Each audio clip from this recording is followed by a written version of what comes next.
I didn't think, oh yeah, my brother's gonna commit suicide. He's my brother. He wouldn't do that. He's gonna be here until I'm an old man. That's what I was thinking. So I didn't even think twice. I was just like, oh yeah, sure. I'll tell you that. I'll tell him. A person doesn't take their own life because they want to die. They do it because they want the pain to stop. One of the biggest correlates of male suicide rates is social isolation and a lack of social support. Research consistently shows that men are more likely than women to experience loneliness, have fewer close social connections, and avoid seeking emotional support due to societal expectations around masculinity. This isolation significantly increases the risk of suicide, amongst other factors. There's an overpowering sense of hopelessness here. You don't want to live and you don't want to die. Individuals with suicidal thoughts might resonate with some of these quotes. People saying things like, it's about wanting to stop your own pain when nothing else has worked. My biggest fear of trying is waking up to the pain again. Joining me today to share a very personal story around suicide is my friend Mike. I've known Mike and his family since elementary school, and I was really good friends with him and his brother David before David had taken his own life in 2016. David was one of my closest friends growing up, and we'll be sharing his story today. Mike is the founder and CEO of Uprise Recording, a media company that specializes in music recording, mixing, and mastering, as well as commercial videography. He spent years working multiple jobs to save money, then built his first studio in Sacramento, California, from the ground up with his father's help. He built a big name for himself up in Sacramento and continues to take the pain of his brother's suicide and turn it into his purpose. Mike was gracious enough to come onto the show. Hey guys, we're covering a pretty serious, heavy topic today. So brace yourselves. We're sharing this more so to help people who may be going through something like this or have gone through something like this in the past. So without further ado, let's just dive right into the questions. Can you tell us about the loved one you lost? My brother David committed suicide when he was 27 years old, and I still think about him all the time. My brother was the coolest. I learned how to be a man from my dad passively by example, but my brother was the guy who taught me how to be a man. He taught me how to talk to girls. He taught me about hygiene. He taught me how to be cool. He was so easy to get along with. Everybody loved him. My brother was like the superstar of our friend group, especially in high school. So it took us all off guard when we started to notice a shift around junior and senior year where he just changed. It kind of started with his friend group, I think. He would hang out with people that were a little more thuggish than Jeff and I were definitely used to hanging out with. So right off the bat, he started isolating himself with his new friend group of his outside of high school. Over the years, we had just kind of drifted apart, and he had other stuff going on with his other buddies. This lifestyle he was living was very detrimental to him. I don't remember all the details of what he was doing, but I remember for the times we were together and he was opening up to me, he was very unhappy.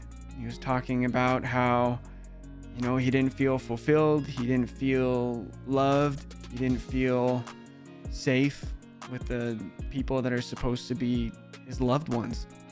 I remember he and my dad would get into it a lot, but it was just this strange emotional depression turmoil that came over him where he didn't want to talk to anybody, and we couldn't get any answers from him on how to help him. We loved him so much and we wanted to help him, but he just got to this point where he wouldn't take it. He had burned a lot of bridges and he didn't really have anywhere else to go, so my dad offered him a place to stay in Oregon. And Oregon's a beautiful place, but it is very cloudy most of the time, so I didn't think it was a great match for someone with suicidal depression. While he was living up in Oregon, my dad was in and out of California and Houston all the time. so he wasn't always at the hotel with my brother. My sister had just moved from Oregon back to California to be closer to me, and David was up there all alone.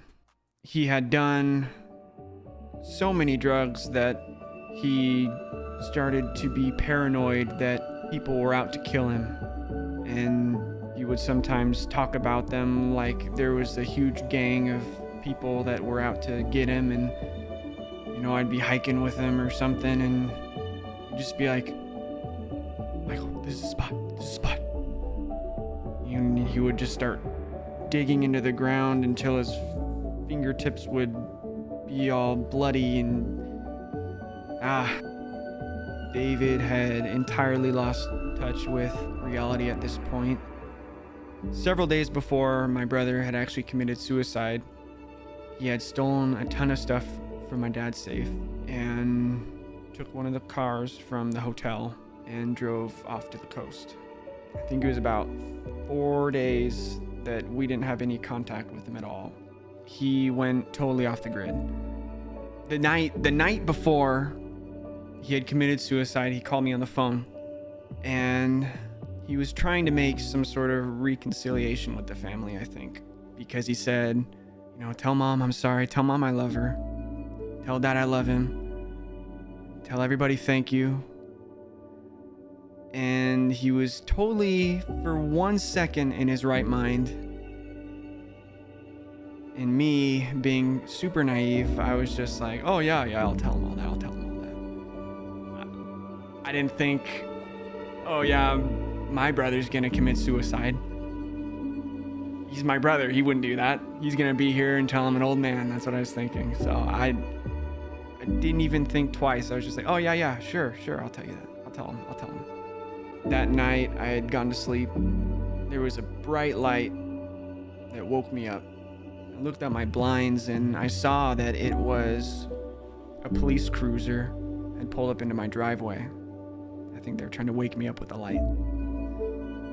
I walked out there and they sent a female police officer, I can only imagine because they're more nurturing, to break some news to me. And I knew right then what was going on. And she had told me, "Do you know David Cox?"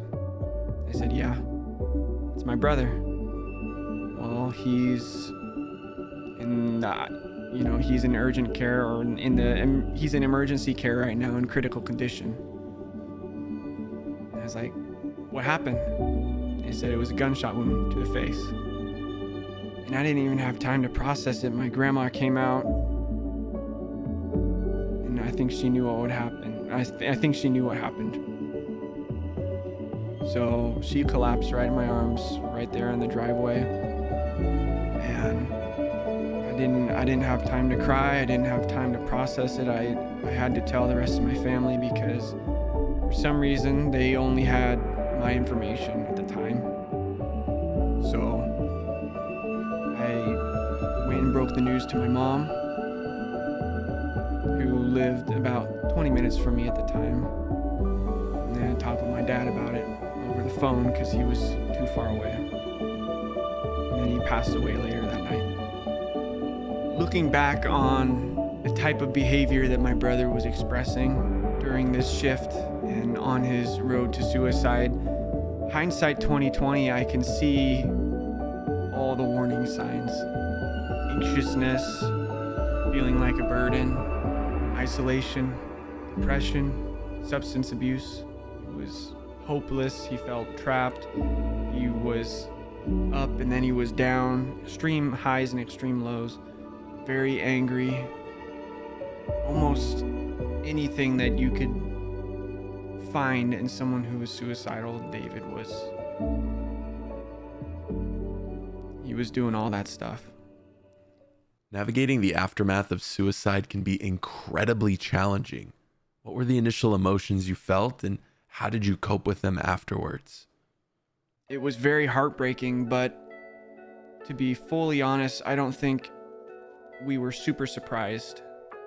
To build on top of the experience I had holding my grandmother in the driveway and holding my mother in the driveway, I think the night that David had committed suicide was very emotional for my family, almost emotional for everybody except for me. I don't mean to say that I didn't care it was happening, but I felt like I needed to be more of a support for those around me, especially considering I was one of the first people to hear about what had happened. I didn't really have time to think about it. The two most important women in my life break down right in front of me, and all I could think about was how I'm going to be their support system. People in my family actually began to question my empathy on the matter, to be totally honest. I felt this strange sense of maybe unwarranted stoicism come over me as I felt like I had to be there in the short term for my family. And it extended actually quite a long period where I just wasn't feeling anything. Maybe I wasn't processing it. But my true emotion didn't come out until years later when I finally began to write about it in my music and songs. In your journey of healing, were there specific support systems or coping mechanisms that played a crucial role?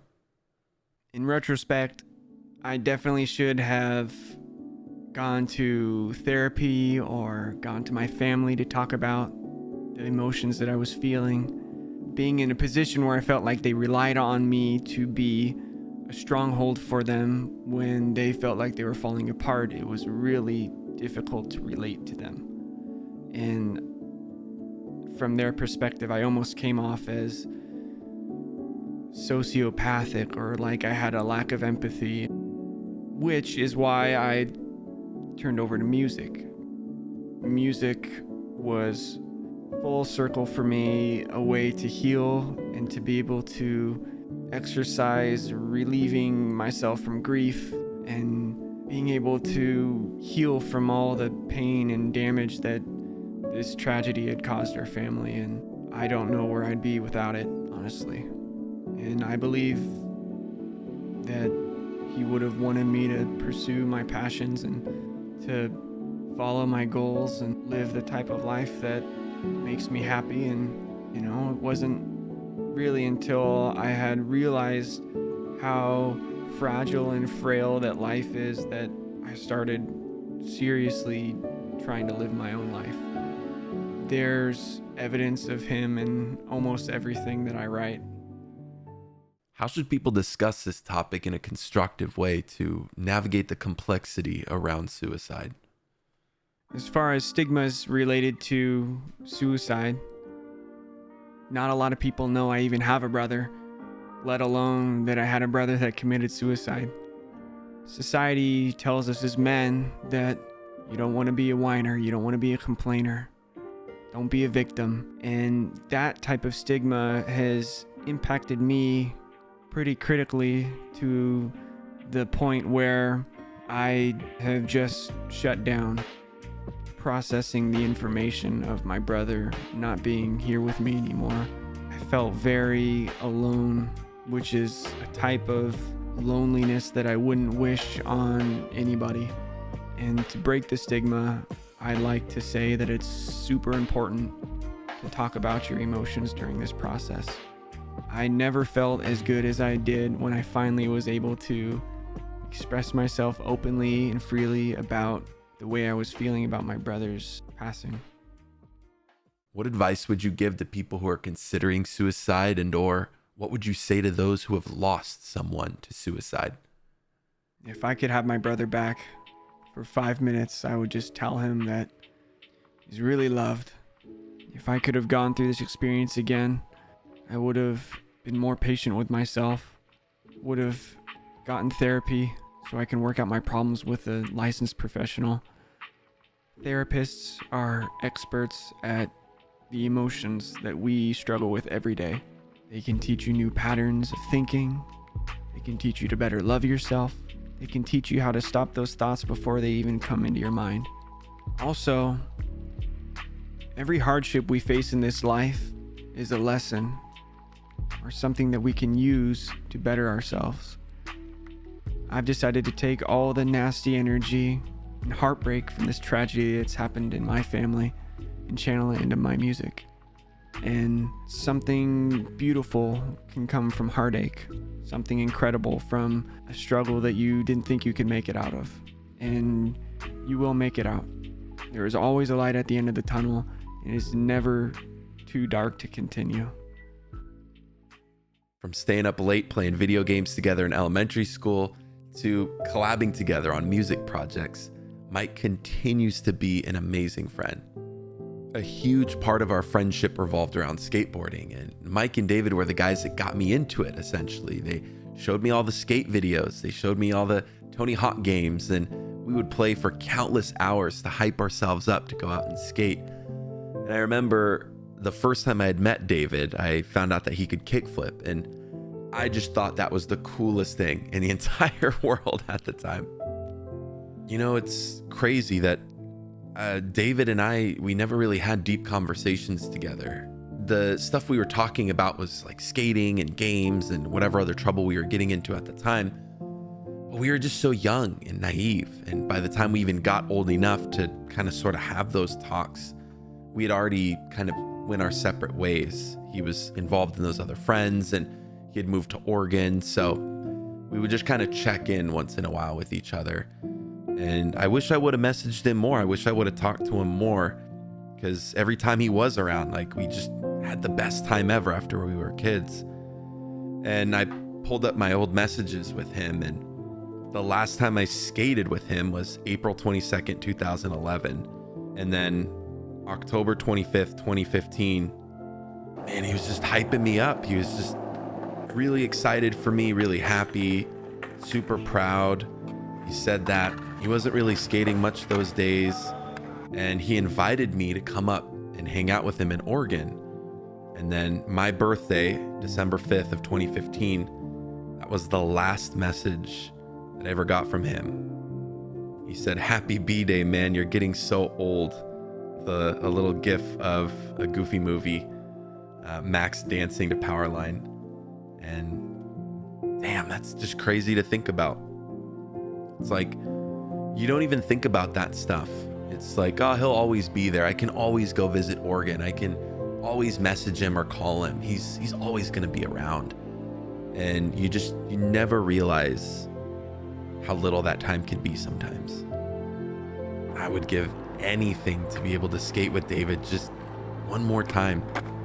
Tell him that I really appreciate him and thank him for everything he's done for me in my skateboarding journey. I still skate all the time, over 22 years later. And I honestly think about him pretty much every single time I skate.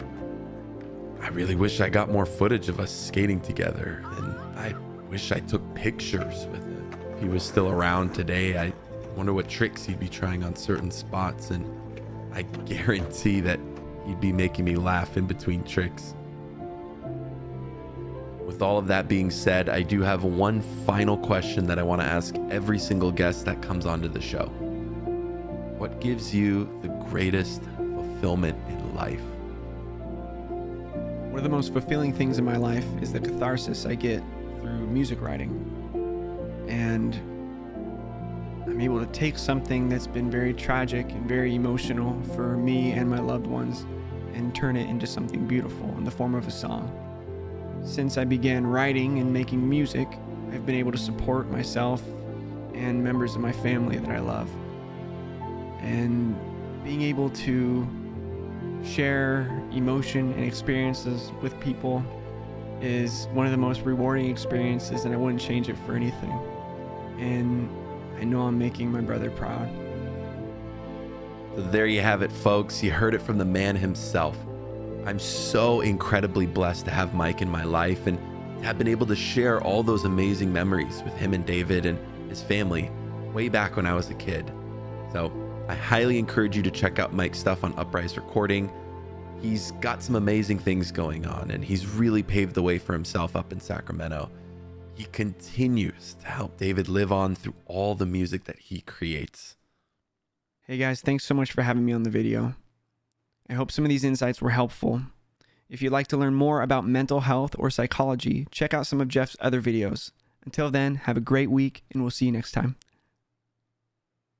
I truly hope that this was helpful or insightful for you in some way. I know this was a pretty heavy personal story, but I think it's super important to cover a wide range of all topics within the field of psychology. If you or a loved one are struggling with suicidal thoughts, there are plenty of resources available to you. Suicide is not a weakness. It is not cowardly. It isn't selfish. These people need support. They need love and understanding. They held on for as long as they could. I also previously did a collaboration video with the brilliant researcher Natasha Kolviwa on the topic of suicide. Her research has helped open the door to new possibilities in finding helpful treatments for suicide. So I'd highly encourage you to check that out as well if you're interested. The video will be linked down below. If you found this video helpful, any support for the channel would be greatly appreciated. I wanted to give a huge shout out to my biggest channel supporters: Aaron Freneck, Erica, Carolina, Sunny Sue, and Tony Martinez. I seriously can't thank you guys enough for all the support you've given me and the channel, as well as this community. Thank you guys so much. So for all things psychology to help you think, feel, and perform better, stay tuned right here on Psychology of Living.